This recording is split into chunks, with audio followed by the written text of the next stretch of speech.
a gente vai voltar agora a falar sobre a PEC do estouro. O presidente eleito, Lula, cancelou a viagem que faria a Brasília por recomendação médica, deve embarcar para a capital federal nos próximos dias, data incerta ainda, e a apresentação do texto definitivo da PEC pode atrasar. A proposta prevê 200 bilhões de reais fora do teto de gastos para bancar programas sociais, entre outras coisas. Para entender os avanços do projeto do novo governo, a gente vai conversar com o Reginaldo Lopes, que é deputado federal pelo PT, líder do partido na Câmara, está no nosso estúdio em Brasília, acompanhado da Basília Rodrigues. Tudo bem, deputado? Bom dia, obrigado pela atenção com a CNN. Bom dia, eu que agradeço o convite. Muito obrigado. Eu vou aproveitar para transferir aí a Basília, que está ao seu lado, a primeira pergunta da nossa entrevista. Basília.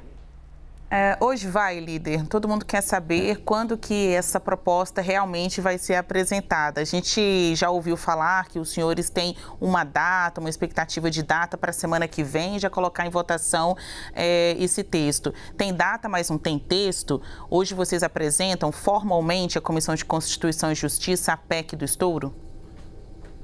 Olha, Basília, eu acredito que sim.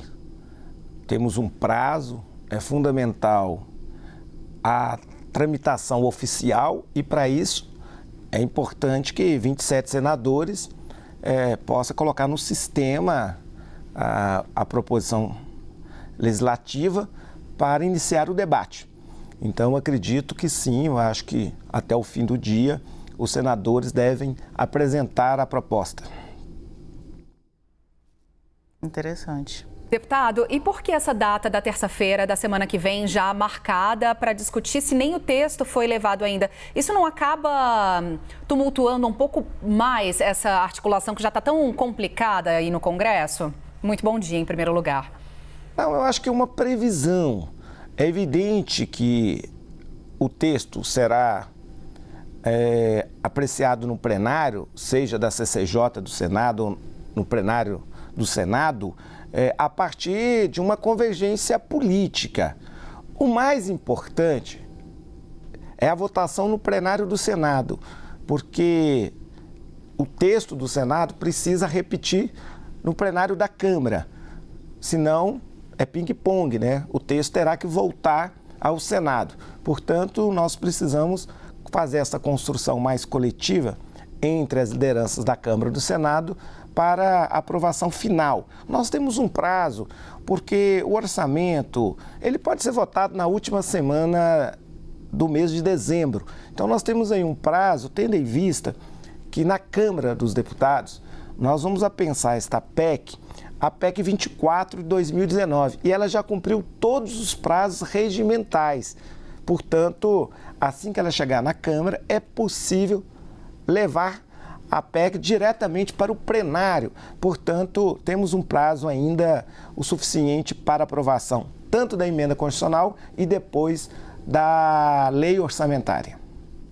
Deputado, até onde o PT está disposto a negociar? É claro que a gente não sabe até onde vai a negociação, que rumo vai tomar a negociação, mas há uma preocupação importante de muita gente que não é só ligada à oposição, dizendo que esses 200 bilhões podem aumentar a dívida drasticamente. O Brasil poderia perder controle da dívida, isso significa mais juros, significa mais inflação, portanto menos dinheiro na mão dos beneficiários dos R$600 do Bolsa Família.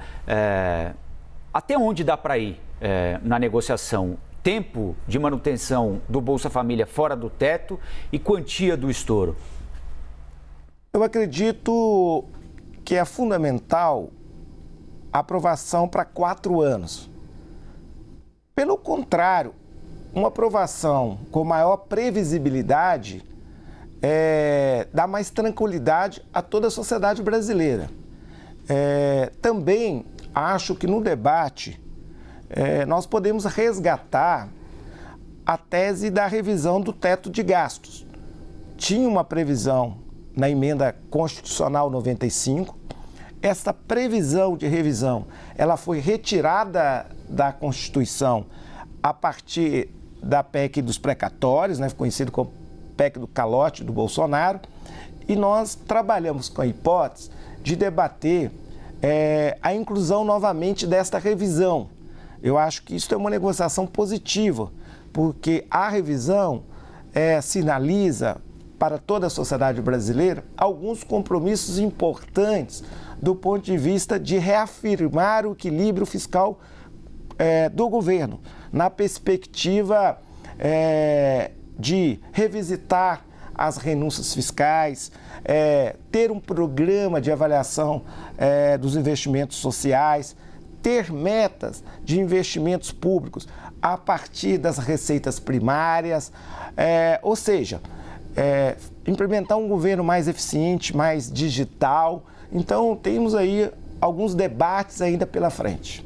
Líder, o senhor já nos contou aqui que hoje há essa expectativa, então, de apresentar o texto definitivo da PEC do estouro na Comissão de Constituição e Justiça do Senado. Aí, de fato, a gente vai ver esse início da tramitação. Mas de qual texto, então, nós estamos falando? Com a retirada destes gastos sociais debaixo do teto fiscal em 1 ano, 2 anos, 4 anos, no fim, o que ficou no texto que vocês vão apresentar, os senhores devem apresentar hoje ao Senado? Basília, com todo o carinho, né? O orçamento do Bolsonaro, que é um estouro, né? Em relação a todas as políticas públicas. A peça orçamentária, sempre a sociedade fala que é de ficção, mas o que o Bolsonaro enviou é um fake news. É impossível governar o Brasil com a lei orçamentária que foi encaminhada para a Câmara dos Deputados. Não se trata apenas de abrir espaço para o Bolsa Família. Porque, de fato, você não governa o país. Não tem como governar o país sem um espaço orçamentário. Nós vamos paralisar os hospitais, os postos de saúde, as creches, as universidades, todas as etapas educacionais, o transporte das crianças, as merendas, a alimentação escolar. Vamos paralisar todas as cirurgias no Brasil.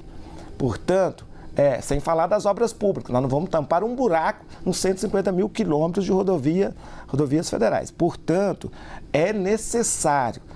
A PEC, ela é do Bolsa Família. Praticamente o que nós estamos excepcionalizando é um princípio que parte da riqueza desse país, aquele que não tem trabalho, aquele que não tem renda, cabe ao Estado dar uma proteção. Simples assim. Então, nós estamos excepcionalizando.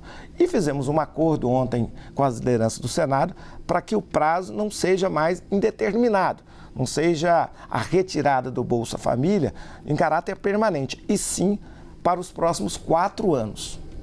Então, seria apenas o Bolsa Família fora do teto de gastos por esse prazo de 4 anos. Isso já está negociado, deputado? Desculpa. Sim, foi negociado com alguns senadores para apresentar o texto, limitando os 4 anos. Aquele benefício de R$150, o extra, o salário mínimo acima da inflação, qual o prazo que vai ser dado a estes itens? Não, então, na verdade, a PEC, ao excepcionalizar o Bolsa Família por 4 anos, abre imediatamente um espaço orçamentário que já está previsto na proposta de lei orçamentária enviado pelo atual governo de 105 bilhões. Então, a partir da abertura do espaço orçamentário, o relator ele vai remanejar esse espaço orçamentário e aí ele vai atender o total de demandas apresentado e confirmado nas urnas no dia 30 de outubro. Quais são essas demandas? O salário mínimo com ganho real, o aumento. O governo vai apresentar a fórmula de reajuste para os seus próximos 4 anos. Vai reajustar os investimentos na área da saúde. Tem aí uma demanda de aproximadamente 15 bilhões de reais só para cirurgias eletivas, porque, vamos lembrar, durante 2, 3 anos da pandemia, essas cirurgias ficaram represadas. Então, você está transformando essas cirurgias em doenças crônicas, então tem que resolver. Então, tem ali, corrigir também os contratos com 1.700 hospitais filantrópicos que são prestadores de 70% da saúde na atenção, na média e na alta complexidade. Aí corrige ali o dinheiro da educação, uns 12, 13 bilhões na área da educação superior, dos institutos federais, da ciência e tecnologia, da alimentação escolar, do transporte escolar. a previsão para um programa de recuperação da defasagem do aprendizado das crianças que não foram alfabetizadas na idade certa, do qual o Bolsonaro abandonou durante a pandemia. Então tem um conjunto de programas ali, de ações.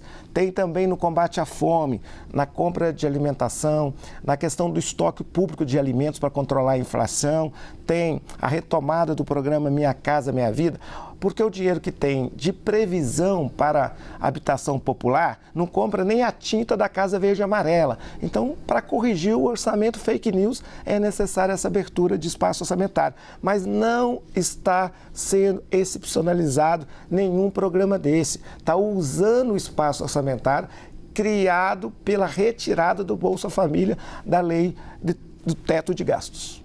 Deputado, o governo vai admitir na negociação para aprovação da PEC a manutenção do orçamento secreto, porque o presidente Lula na campanha foi muito claro ao denunciar o orçamento secreto na avaliação dele como cooptação do orçamento pelo Congresso em troca de apoio ao presidente Bolsonaro.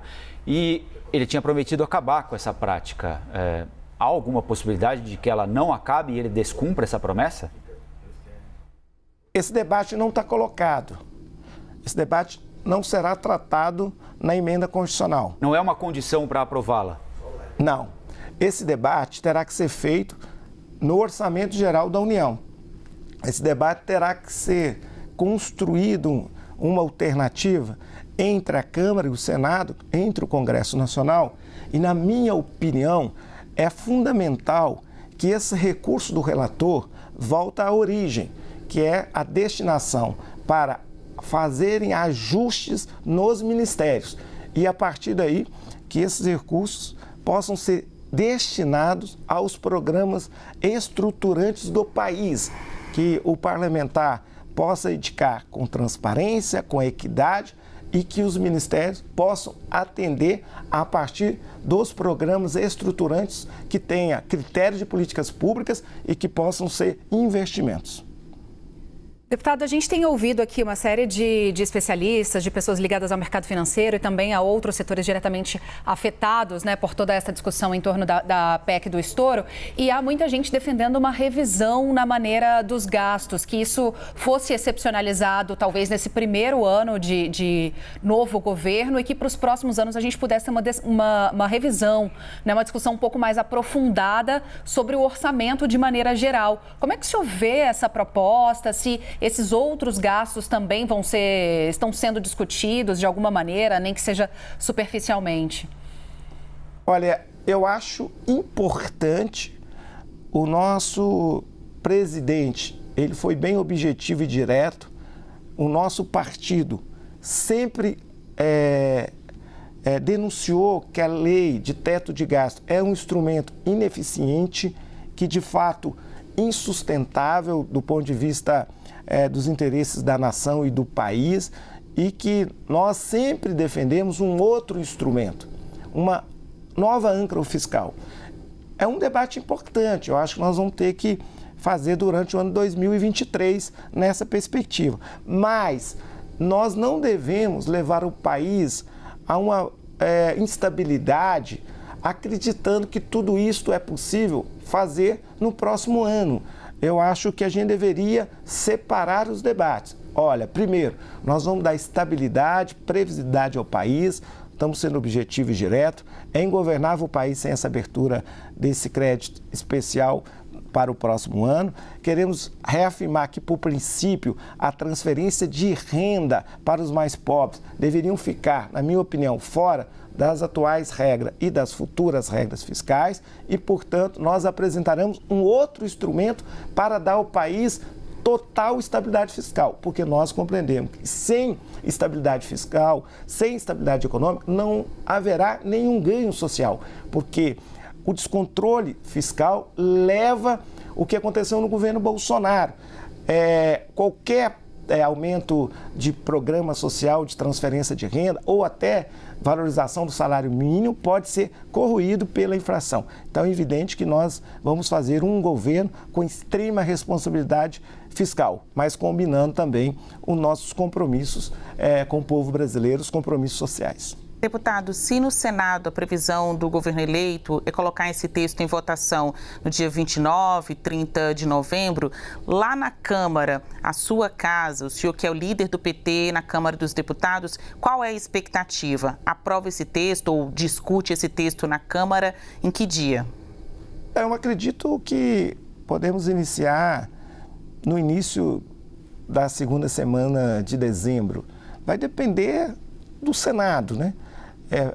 Talvez, pela necessidade de construir a convergência do mesmo texto que for votado no Senado, a gente acaba perdendo tempo ou ganhando tempo com um debate maior no Senado para depois a gente tratar essa matéria na Câmara. Deputado Reginaldo Lopes, líder do partido na Câmara, muito obrigado pela presença do senhor aqui, pela atenção com a CNN e até uma próxima. Obrigado.